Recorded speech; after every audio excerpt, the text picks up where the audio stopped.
Welcome everyone to the second episode of Movie Spoiler Alerts. Today we will be watching the 1985 film Back to the Future, the first part of the trilogy, so let's get right to it. The film is set in Hill Valley, California, and follows a stereotypical 80s teenager named Marty McFly, played by Michael J. Fox. Marty has a girlfriend named Jennifer, who isn't featured all that much in this film, but is referred to throughout the series. Marty lives at home with his family, where his father, George McFly, is constantly bullied and berated by his supervisor, Biff Tannen. George is a sheepish and feeble man and bows to pretty much whatever Biff tells him to do. Marty's mom, Lorraine, is an overweight woman who seems to be more focused on the past, such as how she met George after she accidentally hit him with her car. An important feature that continues throughout most of these films is multiple actors play multiple roles, depending on what year that portion of the film is taking place. We also meet Marty's friend Emmett Brown, typically referred to as Doc. Doc is a scientist who is always working on some crazy and wacky experiment, and Marty seems to help out when he can.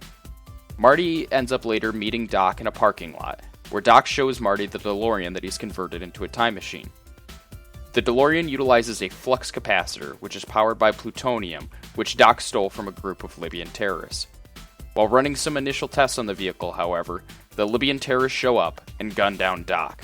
Marty jumps into the DeLorean to avoid getting shot himself, getting up to the famous 88 miles per hour and gets sent back in time to November 5th, 1955. Now in the year 1955, Marty runs into a young George McFly, who is being bullied by a young Biff Tannen.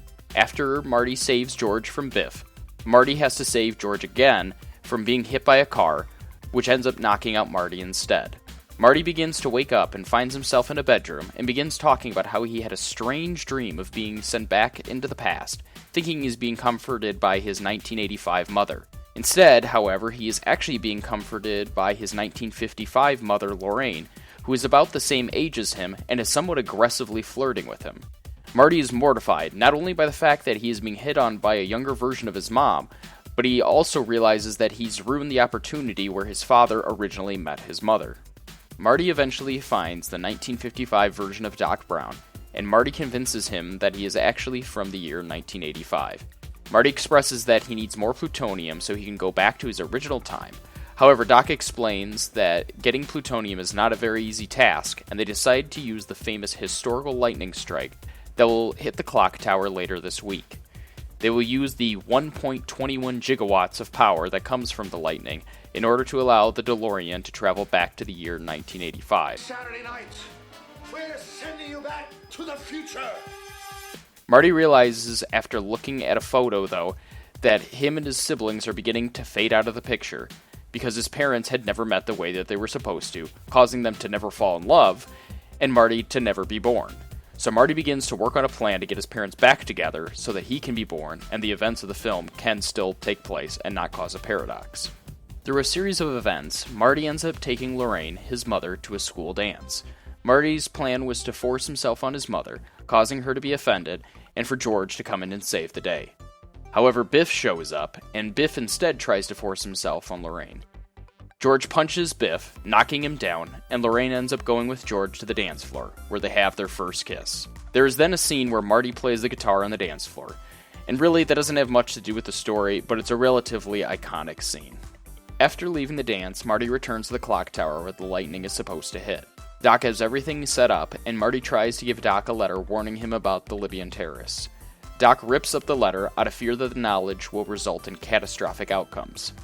Marty decides that he would go back 10 minutes earlier in the year 1985 than he initially left, in order to warn Doc then. Marty gets into the DeLorean, gets up to 88 miles per hour, and travels back to 1985, where he hurries from the parking lot to try to save Doc.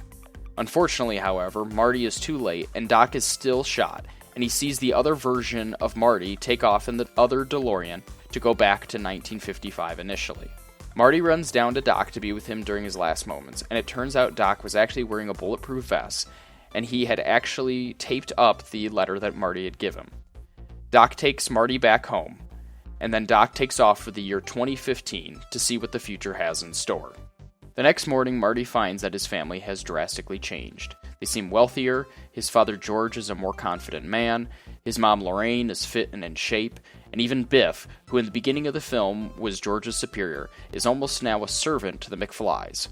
Marty meets up with his girlfriend Jennifer, only to be interrupted by Doc, who is wearing strange and new clothing, and insists that they both must get into the car, stating that there is a problem with Marty and Jennifer's kids.